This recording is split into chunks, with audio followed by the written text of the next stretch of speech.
This is how to comment in Overleaf. Go to Overleaf and select a project, or you can create a new project. We will select a project. Let's say this one. Then to comment a text or sentence, just use %, and this will tell Overleaf to ignore this text, and then recompile. And now we can see the text. And if you want to comment multiple lines, we will use a package called comment.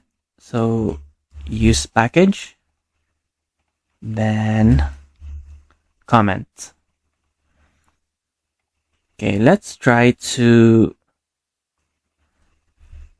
comment this 2 lines right here. So we will remove this %, and we will begin comment,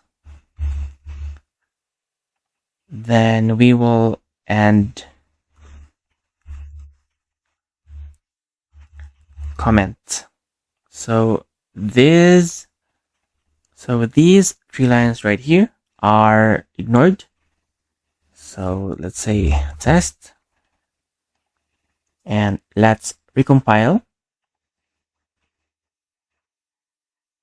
Then these are ignored. So this is how to comment in Overleaf.